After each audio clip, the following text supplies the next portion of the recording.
Quel âge donneriez-vous au diagnostic du TDAH? 6 ans? 60 ans? 600 ans?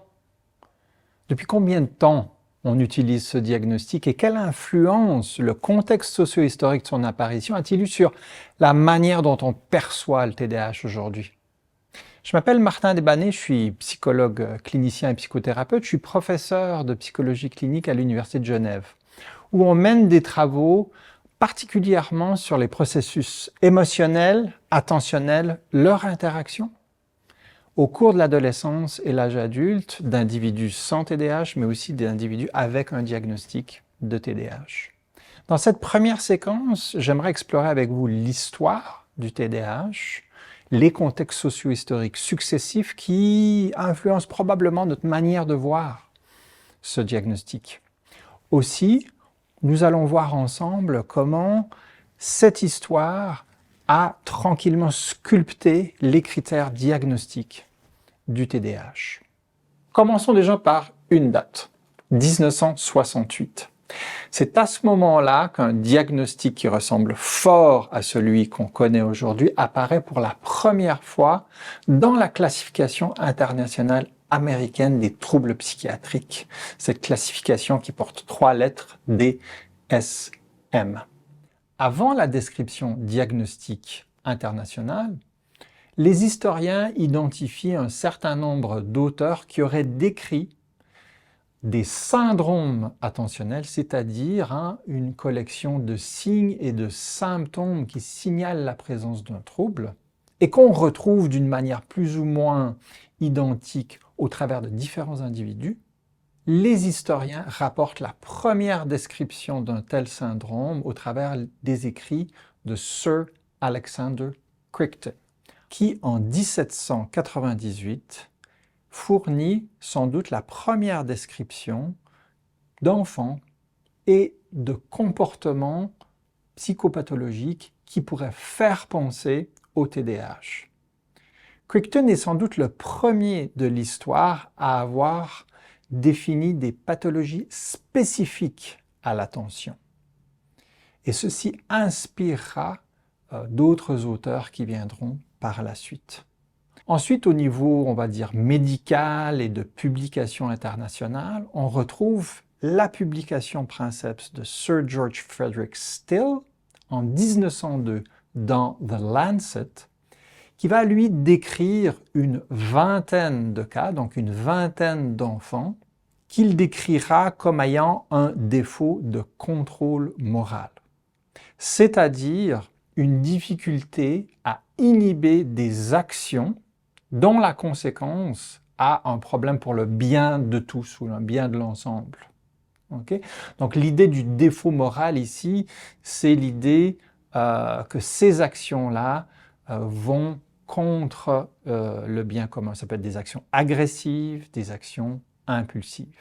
Par la suite, donc, au cours du XXe siècle, on identifie aussi la contribution de Franz Kramer et Hans Pollnau, qui, en 1932, depuis Berlin, vont décrire un syndrome chez l'enfant, articulé plus particulièrement sur ce qu'ils vont appeler l'hyperkinétique, c'est-à-dire l'hyperactivité ou le trop-plein de mouvement, et qu'ils vont attribuer spécifiquement à des enfants.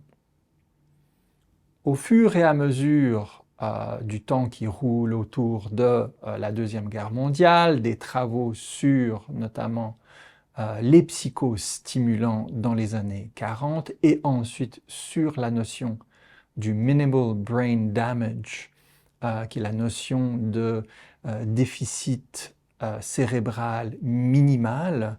Il y a toute une série de débats au cours des années 50 qui vont avoir lieu et qui ne seront pas, si vous voulez, mûrs en 1952 lors de l'apparition de la première version de la DSM, mais qui viendront sans doute à une maturité, on va dire, scientifique et du groupe international qui va identifier donc pour la première fois le diagnostic de réaction hyperkinétique de l'enfance en 1968.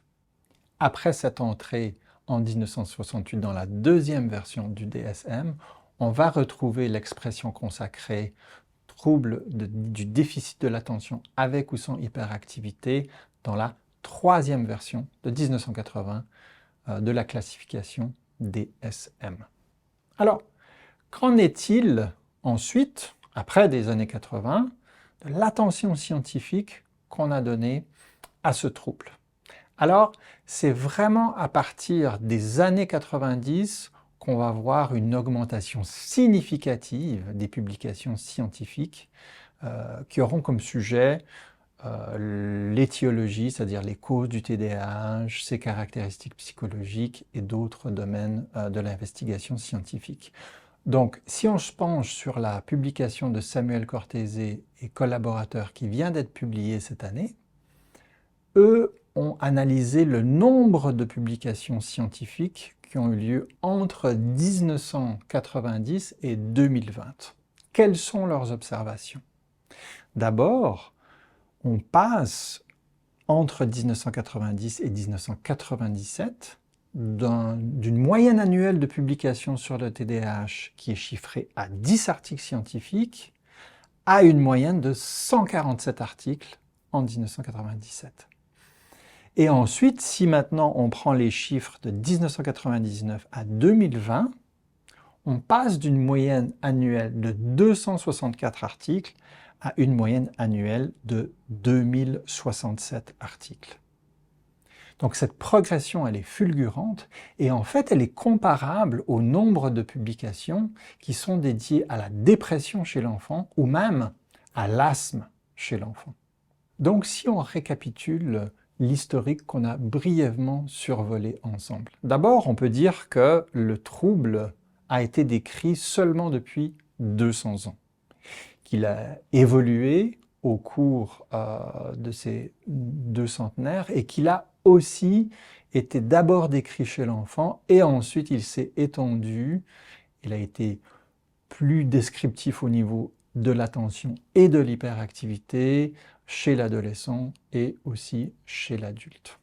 Enfin, historiquement parlant, on pourrait aussi souligner le fait qu'il y a quand même certaines notions qui nous restent ou qui influencent notamment le stigma qui est associé au diagnostic. Ce défaut de contrôle moral, par exemple, ce défaut de ne pas savoir se contrôler, d'être agité, est quelque chose contre lequel on doit se battre auprès de la population en général pour justement mieux caractériser en fait le trouble, ses conséquences et les défis qui appartiennent aux individus qui sont affectés par ce trouble. Donc on va pouvoir spécifier ce type de défi dans les prochaines leçons.